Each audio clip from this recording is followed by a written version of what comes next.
Hi, everybody. My name is Nicholas PHAN, and I am the Artistic Director of Collaborative Arts Institute of Chicago and one of the regular hosts of Heard Over the Piano, CAIC's online discussion series about all things song. As always, please let us know if you have any technical issues by dropping a note in the Facebook comments, and we will do our best to address them. Also, please let us know if you have any questions, and I hope you did bring some today for our guest today. If you have them, please type them in the comments, and I'll be sure to get them in. Today's special guest is 2021 Collaborative Works Festival artist, soprano Helen Wong. If you're not familiar with Helen's work yet, she's performed in such venues as the Glimmerglass Opera, where she was recently Pamina in their production of The Magic Flute. This past summer, she's also performed things like the title role in The Ballad of Baby Doe, which I think she did at Central City Opera, and she was also recently at the Opera Theater of St. Louis. Helen is also a founder of Wear Yellow Proudly, an initiative that aims to bring awareness to Asian culture and strengthen the ties within the global community through music, poetry, and culture. Helen, if you'll join me, we can chat. Hello, hello. How It's are so you? good to see you. It's good to see you too. I miss you. I mean, like we had that intense week and you sang so beautifully, and that was our first time meeting, bizarrely. I know, in person. Yeah, and we were all so grateful you came and joined us for the first time. I hope that you'll come back again soon. You know, just I hope you had a good time. Did you have a good time in Chicago though? I absolutely loved it. It was a godsend, really. It was a very magical week. And I think I told you during our week together that, during the pandemic, even towards the end, well, I guess we're still in it. Yeah. During the summer, everything was starting to come back, but we were all using outdoor venues, and chamber music and art song just is not possible in an outdoor venue. So it was so special to be able to make music in such an intimate setting and hearing music in such an intimate setting again. It was really magical. Oh, So thank you. oh my gosh, thank you for braving whatever moment this is and getting on a plane and joining us in the Midwest. Um, yeah, it's amazing. So were these your first performances back indoors It since? was. Wow. I believe it was my first performance indoors since uh yeah, Oh, since the dark day in March. in March. Oh my gosh, feels like just yesterday. So this is a chance for our audiences to get to know you. So just do you mind telling us a little bit about your life story and how you got into music and singing? It said, I know you were born in China, and you know, how did you get into singing and how did you come over here? And fill us. Yeah, sure. So I was born in Beijing, China. Had always been really into music. I was lucky that I had parents that are very supportive of the arts, even though they're not musicians themselves. They're both in academia. My mom is a microbiologist, and my dad is an economist. Had always been singing in choir since I could remember. Um, and played the piano when I was younger. And when I was 12, we immigrated to the United States. My mom had already been working um, in I guess it would be New York for a few years, and she thought it would be a good opportunity for all of us to come. And really, then, when I was 12, I didn't speak any English, and music was really the first way for me to connect with people at all. I mean, it's cheesy to say, but it really is a universal language. Um, No, I totally get that. I mean, it's a place where anybody who sort of feels other I don't know, that was my experience. It was the first place I found community as a teenager mhm, and a 12-year mhm. old, actually, roughly around the same time. Wow. So yeah, even though I feel like I couldn't speak English, I was still able to connect with people using my music. It was really special. And I guess came to time to go to college, I by then I was very into math and science at that point, and but also was still singing. Couldn't decide what to do exactly, and I decided to go to um, the dual degree program at Eastman School of Music and the University of Rochester, which is where Nick is at the moment. Yes, Um, I'm shaping young minds here. you are, you are. Hope Um, for the better. I had a really amazing time and just got to see and meet people from all over the world in all sorts of disciplines, and was able to think in many different ways because I was involved in these two programs. Um, and then after that, I went to the Bard College Conservatory. Um, at the time was run by Don Upshaw. And then after that, I was like, well, I should probably do a little opera. So I did a diploma program at the New England Conservatory. Amazing. Yeah. Amazing. And so then you've just like launched into your career now. I mean, how long ago did you finish at NEC? I finished at 2017, and I did do a couple residency programs. So I was at Portland Opera and Nashville Opera in their residency programs. Was Chris Battagliano running Portland Opera still He then? was. Oh, Chris and Claire, I just adore them. I love them. Chris and And Claire, if you're listening, we love you. amen, amen. And if not, I'm just going to send this to them and say, watch. Yes. There's a love fest for you around the 10-minute mark. Um, Great. And so, you're clearly have always been passionate about song. I mean, I'm assuming you got a bunch of that up here at Eastman. I've been kind of like blown away by the repertoire that the students are bringing in here this week. It's really great. Like clearly a lot of curious minds here, and I'm assuming that was probably the culture back then too. Um, Absolutely. and then obviously at Bard, I'm sure you did a lot of chamber music and song there as well. Have you always been passionate about it? I think Eastman really was the first place I fell in love with song, and it really was my first love. Um, just the perfect marriage of music and poetry, and in such an intimate setting. Like what else can you ask for? Every piece is like a theater by itself and doesn't need anything else. Yeah, it's pretty amazing, isn't it? Perfection. Yeah. Um, and so I'm so grateful because I kind of threw the kitchen sink at you, and it's in terms of music. And I was so grateful that you learned everything so beautifully and like seemed to really enjoy it. Did you have any favorites out of your time with those programs? I think the Chen Yi piece, Bright Moonlight, might be my favorite. It's pretty Um, extraordinary, isn't it? yeah, and it's interesting because when I first got the piece of music, I was kind of like, oh my goodness, how can I do this? Especially just coming out of the pandemic, without a pianist, kind of in a vacuum. But it really grew on me, and yeah, it really grew on me. It's an amazing evocative piece, and you really created, this was a piece that, in case anybody missed it, it was broadcast last week and the week before, as the second program that we did at the Driehaus Museum called Strangers. And this piece by Chen Yi, it's just so atmospheric and evocative, and I don't know, it paints such a beautiful picture. And you were so amazing. I mean, you were memorized, putting all of us to shame. And No. it was I Oh don't no. know, it was beautiful. That's a great piece. I was gonna say, I think something really special about that piece, it's like almost like an impressionistic painting. And it's what we love about music. It describes feelings that you can't do without words.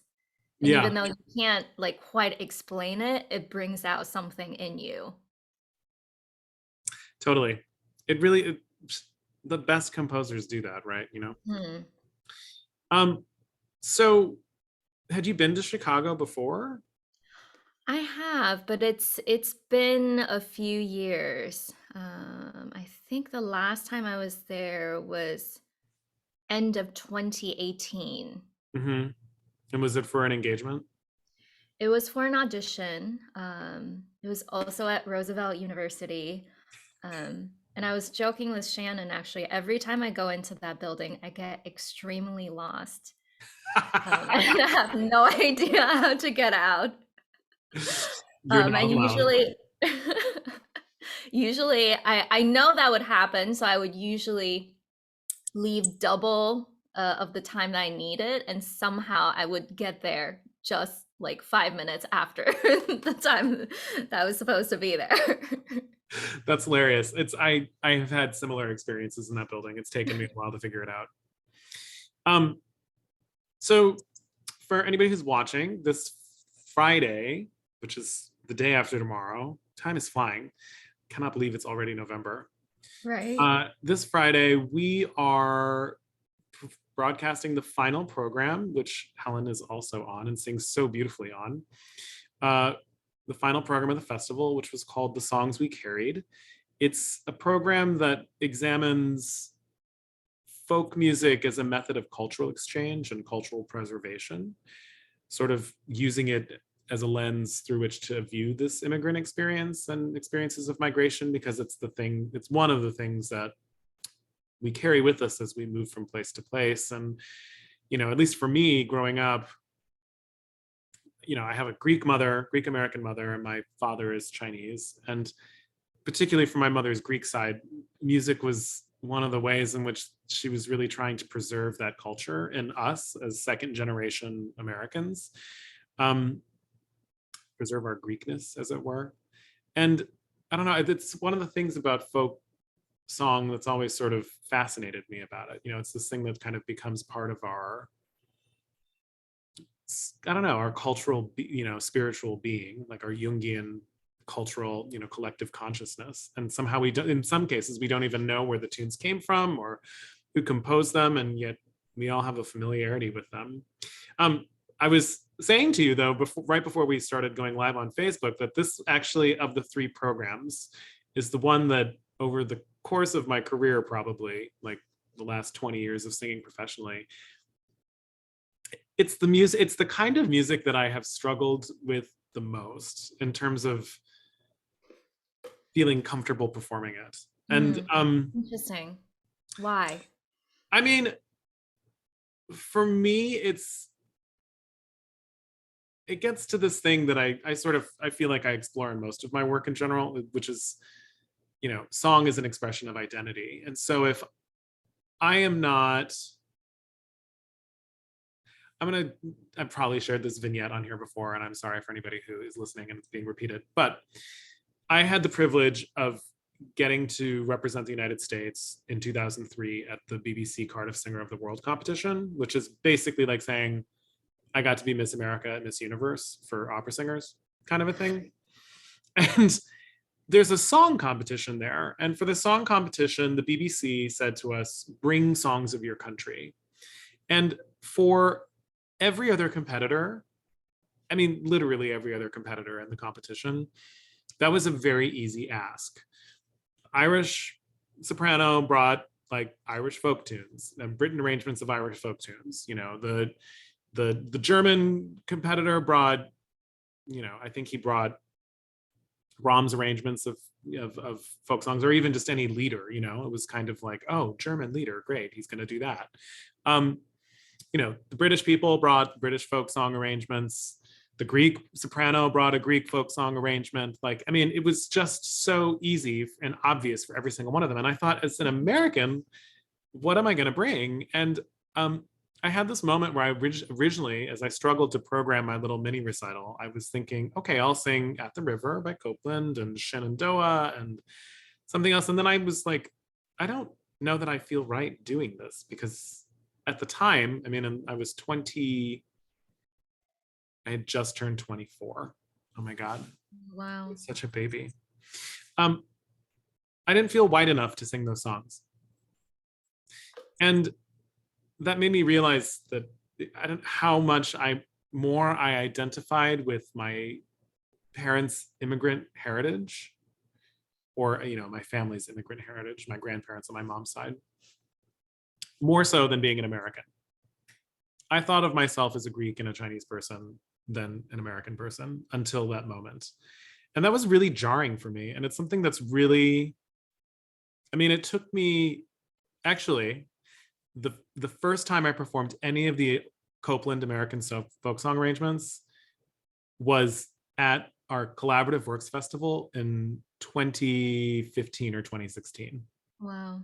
And that was at least 12 or 13 years after that competition. So it took me well over a decade to work up the nerve to do it. And it's always had this question for me about who gets to sing what. And it kind of touches on this thing about music is universal, like you were saying for me.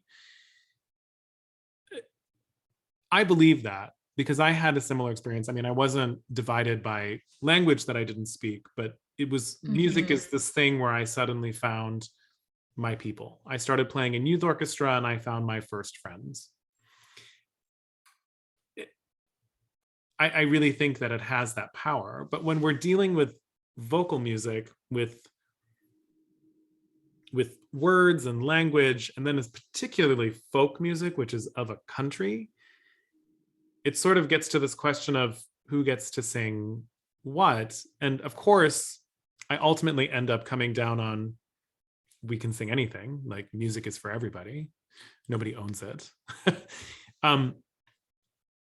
But it's really, I have to jump that hurdle in my brain for that. I And have I two want, thoughts. Oh, okay, sorry. no, go ahead, share your thoughts. I'm curious. No, And please, I'm sorry, I please. just went on for Yeah. like an hour, so I apologize. But No, you're fine. But please finish your last sentence. no. I was just gonna. I mean, I was finished with my thought. But go ahead. Um, well, first of all, I was going to say, it's interesting that you brought up that point, who gets to sing what. I was thinking the other day, it's been a while since I've really performed Schubert in public. Um, and Schubert, Schumann, like any of the canons really, other than, reading sessions with friends for fun. And it's interesting that surprisingly, I don't really miss it as much as I love that music. Because I feel like these modern art songs, sometimes I just identify with them so much more because they touch upon issues that are directly related to me. That's extremely relevant to me today about my experience. Interesting. Not saying that I don't love to sing Schubert, because I love that repertoire. My second point, what was my second point? I think to me, folk songs it's kind of like a gift that's been passed down from generations to generations. Our elder, like from centuries ago, they passed it down orally to one generation down to another. Like you said, we don't really know. Sometimes we don't even know where it comes from. And obviously, it's a thing that passed on to different people orally that's not in your culture as a gift as well. So why can't we sing those things? I'm glad you're there so much earlier than I was. I had to really work to get there. And I mean, I think that speaks to a lot of things, but I agree that that's beautiful. It's a beautiful way of putting it. And I completely agree. And I think it's great that you're there now. So, I mean, how did you feel? I mean, you had the luxury of on this program singing two pieces that were more folk inspired than folk music themselves. So you had Gabriela Elena Frank's Cuatro Canciones Andinas, and then you also had the Gina Stera 5 songs, like whatever. And you said, had you ever sung in Spanish before? I feel like you said I've sung one piece in Spanish before. Yeah. So how was this? Was it fun? I mean, It was very fun. It was interesting to, it almost feels like I'm back at being a student again, because we're so, as singers, we're so used to singing, I feel like English, German, French, and Italian, and we don't really, sometimes Russian, but we don't have that much chance to explore outside of that. And we get, so comfortable in our place. And it was fun to be a student again, to, really delve into the translation and calling up my friends that actually speak Spanish and, have Zoom tutoring sessions with them. You were amazing. It sounded incredible. I was like, wow, because it's a lot of Thank you. words. It was fun. It's Oh, like little good. dances. Those are amazing pieces. Um, when you're talking about the modern art song that speaks to your experiences now and you feel like you relate to it more, Yeah. was any of that on? I mean, there was the Chen Yi, but was there anything else on these programs, over the two programs that you performed on, that you felt that way about? I mean, Um, go ahead. I feel like we're about to say the same thing. Great minds. Were you about to say Jorge's piece? Yeah. I mean, Yeah. he wrote it for you, so Yeah. that I think is really special. And I mean, what is the experience of that like, to have something like that written for you? And you know, Yeah, for the audience out there, so this piece, originally I had talked to Jorge back in 2019, end of 2019. I was doing singing in a concert that's has the overall theme of immigration. And I was singing in his opera at the time, and I just really enjoyed his music. And I went to talk to him and said, "Hey, Jorge, do you think you have any songs that are on this topic that would fit my voice?" And he said, okay, let me write something for you. And he found this letter that's written by an Irish woman um, a century ago, to her brother who was living in America at the time, um, about a disease that was going around the country and killing everyone. Um, but everyone that could leave to go to America have gone already, but everyone else is trapped and are so desperate and cannot find a way out. He wrote that in mind, with uh, all the immigration issues that was coming up in end of 2019.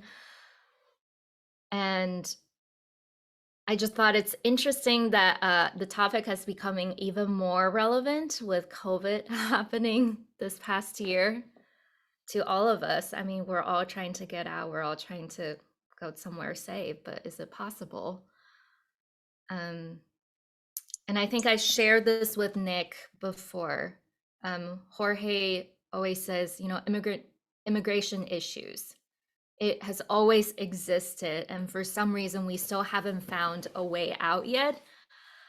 And it's cyclical. It just cycles through among different peoples, and every 20, 30, 40, 100 years, it goes to a different group of people, but the issue has not been solved yet. yeah, it's cyclical. It's interesting. One of the staunchest politically active groups, like down at the border over the last few years, with the immigration crisis that's been happening down there, and cages and horrible conditions. People protest. The biggest, one of the most vocal groups of people protesting that are people who were survivors of the Japanese internment camps here, Yeah. or their descendants, which I find really interesting. I mean, it speaks to the cyclical sort of universal timelessness of this issue, Yeah. which is unfortunate, and which is why we keep programming things like this. You are obviously as well. Speaking of, please tell us about Wear Yellow Proudly. You founded this thing, and it's doing amazing work, but tell us everything about it. What inspired you to start it, and what have you been up to? What are your plans? Yeah, sure. So, uh, March of 2020, when everything went dark, I was in Nashville at the moment, and I drove home to Virginia, and my mom uh, was trapped in America at that time. She was trying to get back to China, but there was no flight already. And I got home, and we went to the park, and I kind of wanted to wear a mask already because in Asia, that's what you do when people around you are sick during flu season. You wear masks to protect others and to protect yourself. And she said, "I don't know if that's a smart idea. Did you not read the news from this week that this man in England was just beat up because he was wearing a mask and they thought he had coronavirus because he was wearing a mask?" And I thought that was really stupid. Not because of her, but because, you know, um, Because it's stupid. yeah, because it's stupid. um, and then I also, a lot of my friends they were being verbally and physically abused on the internet and in person, unfortunately. And also it was all over the news of other people of Asian descent, the same thing were happening to them. I had one friend, she was called an ugly, stupid Chinese bitch who deserves to die because she is passing coronavirus around. She never got the coronavirus. Um, it was just because she's Chinese. And the straw that broke the camel's back was when then President Trump called it the China virus. I was very angry and I thought, it doesn't do anything for me to just sit on my butt, being stuck at home and not do anything. Um, I have to put it to action somehow. So me and another friend of mine decided to do this thing we named it 14-Day Asian Awareness Challenge, where we posted a song or a piece of artwork that represents Asian culture in any way online. So for me, I did a Chinese song every single day, but in different genres. And it was great. It allowed me to explore genres, some I've never done before. I was able to do this one opera from the opera tradition from my mom's hometown. It's like a very small like singing theater tradition from a very small town. And but I also got to, explore other repertoires that I haven't done since I was a kid. Um, and then Michael Lewis from Oral Compass Project reached out to me and said, "Hey, Helen, do you think you will want to invite some others, and we can team up with Oral Compass Project and make this a bigger project that would involve more people?" So Wear Yellow Proudly uh, happened then. That's amazing. um, and then on, I believe we've worked with 60 plus artists this past year, mostly online. Nick was one of the artists. We were super lucky to have him. Thanks for And asking we me. actually, thank you for coming. And we just had our first in-person concert, and actually was a folk song themed concert. We named it Songs to the Moon. And it was programmed with Asian elders in mind because this past year has not been easy for them because, in a time of crisis, it's always the people that are most vulnerable that are under attack and are in danger. And a lot of them were being attacked for no reason. No, Um, some were killed. yeah, Yeah. yeah. Asian elders, there are our parents, our teachers, grandparents, relatives, neighbors, friends. Um, And so the tagline again of this recital was an intimate evening of folk songs. And really, to me, folk songs, it's really the songs of the people, and they've been passed down to us from our parents, from our elders, and it's our way of giving back to them. That's so beautiful. And Thank you. it did it go well? Were you It happy? went very well. I was super happy. Good, Yeah, good. So do you guys have future plans as an organization? we do. Um, oh, although I don't know how much I can say. We have Well, you share with us whatever you're willing to share. I will just say, I think our next concert is going to be um Asian women themed. That's all I will say. That's great. Yeah. I can't So wait to see what it is. me too. I've been I, doing a lot of research and reading on history of Asian women in this country, and there's yeah, a long, it's really it's a lot, and it's pretty disturbing, actually. yes, no, it's extremely disturbing. I mean, Asian women were really the first people to get targeted by Chinese exclusion, Yeah. and the reasons why are horrific. And so I Well, applaud you, and I really, really look forward to hopefully seeing that. I mean, is it going to be a live event? I believe so. Hmm. Okay. Well, I hope I'm in New York for it, or wherever you do it. It might not be in New York. Or it Great. might be, and it might also happen somewhere else as well. Else. Oh, thanks. That's great. I will keep us posted, and we're gonna like shout from the rooftops about that. I'm gonna take this opportunity to say to anybody who's watching, if you have any questions for Helen, please put them in the Facebook comments, and I'll pass them on. What about you? What do you have coming up? Um, I have a couple recitals that are coming up. The next one is happening in end of November and beginning of December. And it's another immigration themed recital. Some songs were very much so inspired by concert two. So, How so? Tell us. Tell us. Tell us. um, well, I mean, for sure, I was inspired to program Jorge's song again, and I wanted to sing the Rachmaninoff again. And I think you said talked with Ronnie about this. It's just really interesting to hear that song and remember it's written by an American. Yeah, Yeah, it's very funny how we put people into such perception. tiny little boxes that Yeah. are so binary, as it were. It's Hmm. people are more than one thing, and it is amazing to think of that piece is written by an American, and I don't know, it's like that is definitely a universal piece. There are no words, which is wonderful. Absolutely. And you I don't know. sounded so gorgeous in it. Please sing it Thank you everywhere. so Good much. Lord. That's one of Well, those songs where appreciate I'm it. like, I wish tenors could do that, but You can. You no, no, can no, no, totally no, do no. it. It would sound awful. You sound beautiful.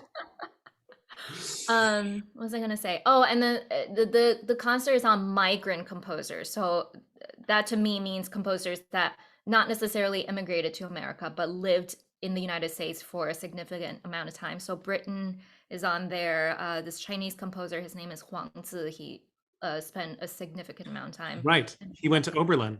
He did, and was the first Chinese composer to write a large symphonic piece of work. Amazing.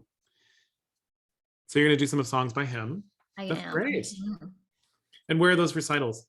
They're happening in Philly, Okay. for Astro artists. Great. Great. Um, Philadelphia is so wonderful. It's amazing. And are those in the fall or are they in January? They are in the fall. And then in springtime, I am singing with Kentucky Opera Hmm. on in This American Dream. Um, and really excited to see a lot of fellow Asian artists. This American Dream is the Huang Ro opera, yeah? That's an American Soldier. Excuse me. This is a different one. Who wrote this one? I'm sorry. Jack Perlow. Okay. Great. Sorry, I got them confused. American Soldier is equally amazing. You just did it right at I Bard. did, yes. How'd it go? I heard it was It amazing. was wonderful. It was wonderful, and it was so fantastic to have Huang Ro there and to work with him. Amazing. Yeah. Amazing. He has his own piece that was just premiered recently for string quartet and choir. That's all Yes. about, he set the, I think he set the poems that are scratched onto the walls of Angel Island Were you by, able to go see it in no, person? because I had a concert during their dress rehearsal doing Stranger I uh, see. at a different venue. And then the night of their concert, I left town to go to Palm Springs. I Mm. had vacation. Oh, yes. So Vacations I'm are important. I know. I feel bad that that's my reason, but I really needed a getaway. So I missed it, but I'm dying to hear it. And I'm a huge fan of his music. So I wish it were for not choir Yeah. because then we could all do it. But Well, so go ahead. well, Huangra, if you're out there listening, maybe there can be An a not arrangement. choral version. Yes. An arrangement for soprano, tenor, and string quartet. Perfect. Exactly. Look, you know how to use this venue so well. We're just gonna like send out our dreams and manifest them. Um, so it seems like people are shy today. No questions. But I have two. We always end these with two questions, or I always end them when I'm hosting. And those questions are what do you see as the future of the song recital? And why is song important? Yeah. Should I answer them one by one? Yes. Okay. Where do I see the future of song recital? Um, I think exactly what you guys are doing is the future of it. There's no reason to be stuck with the Eurocentric canon anymore. There's a whole world of them out there. There's so many songs that we don't have for some reason that in schools we don't explore them. Um, and programming and music really should represent the current time and the artists that are performing them. So, yeah, it's important to explore and say something with your music. And that's why people want to go into the concert hall and hear these, um, not just repeat the same, 10, 20 pieces over and over again. What was the second question? I'm sorry. No, it's okay. They're big questions. That's a beautiful answer, and we're that's very flattering. Thank you. Um, I agree. I think it's time for us to kind of Yeah.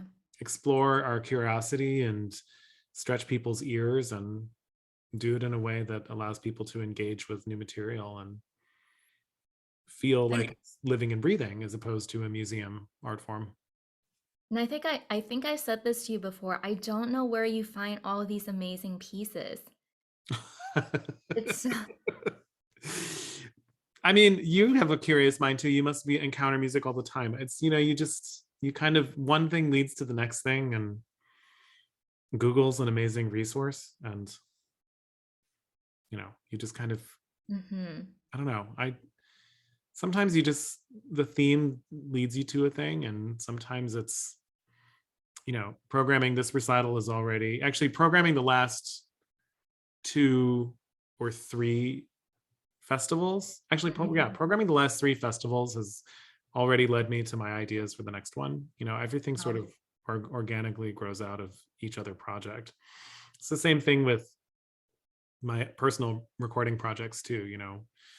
One thing sort of leads to the next, and something is born out of something else because you're like, oh, I was researching and that looked really cool, but I don't have time to put this in here. So I'll have to figure out another way to do it. And then because you create a new context for this other thing that you discover, you end up being like, oh, there's all this other music. Actually, the piece that was one of the pieces that did that for me for this particular festival, I mean, Nico's piece, Stranger, was a big thing, but Which is so Heinemann, beautiful. Oh my it's such a goodness. gorgeous piece. I feel so lucky that I get to sing it, and I hope that lots of people You do. sing it so beautifully. Oh, Oh my thank you. gosh. Um, but the one in the program, the pieces that really sent me down this rabbit hole was Chinaman Laundryman by Ruth Crawford Seeger. And I found that last year I came across it and learned about it last Mhm. year, and really gave it a listen for the first time last year when we were trying to do our women's festival in 2020, because we did some Ruth Crawford Seeger. And when I found that piece, I thought, we have to do this piece. And it's the piece, Amanda sang it on the first program. And, it's like, then I thought to myself, okay, Nico's piece, the Ruth Crawford Seeger, like, we're going to explore immigration. And then that leads me to things like, Jorge's piece, which I found just like browsing through the Opera America, or not the Opera America songbook. I came across Jorge from browsing through the Opera America songbook. Mm. And then, because he has a piece in there that's also on a similar theme, but it's an incredible piece. And then I came across your beautiful YouTube video of it. And it was, and I wrote to Jorge and I said, you don't know me, but I would love to see your scores. And so he sent me a bunch of scores, and that was one of them. And that's why I found that video, is because I thought, oh, this is such a cool piece. I Mhm. want to, hear it. And I want to learn more about it. And then there you were. And then, I mean, I don't know. It's how I met you too, right? I connected with you through Wear Yellow Proudly, and Mhm. um, I became a huge fan of your singing instantly, and I'm so grateful that you came and joined us. I'm So, so grateful. the final question was, why do you feel art song is important? Yeah. For me, art song is really where innovations happens first in terms of uh, the singing, yeah, the singing world. Um, I guess maybe it's because on the operatic stage, the cost production is a lot more and involves a lot more people, um, and the scale is just it's much larger, and it's easier for people to test it out on a smaller scale with art songs first. Interesting. So I just oh sorry, go ahead. No, I was just going to say that's so interesting. Go ahead. Um, I don't remember what I was gonna say. Oh no, I'm sorry, I cut you off. No, no, no, no, it's okay. I just think it's so interesting that you think that it's important because this is where innovation happens. Like that's great. That's really great. Did I cut you off too early? And it's my favorite No, question. no, I'm so no, sorry. it's okay. Um, I mean, other than the typical answers, I mean, poetry is amazing. I- art song, I feel like personally, I get to be me. I'm not pretending to be anyone else other than just Helen Huang, the most honest form of me. it's the most personal expression in a way. Mhm. Yeah. So we did actually get a question. So there's one more. What other repertoire would be on your long range wish list? Ooh, what type of repertoire? I think that any type. The world is your oyster. Ooh, that's so difficult.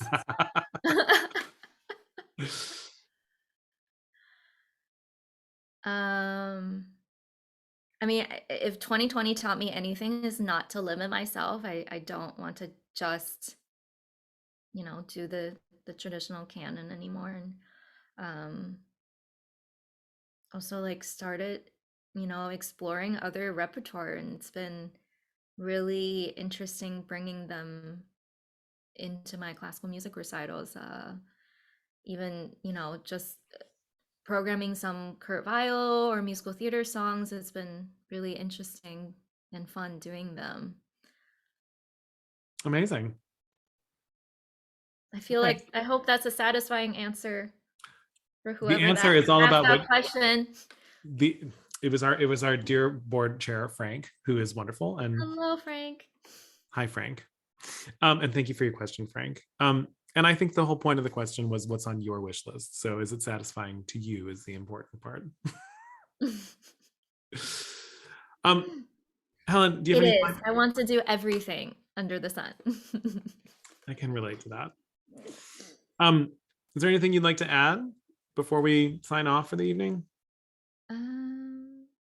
I don't believe so. Okay. Thank you so much for having me here. It's been truly a pleasure working with you guys both in person and talking to you tonight. Well, thank you very, very much for taking the time to do this. Thank you for your flexibility about doing this special time tonight.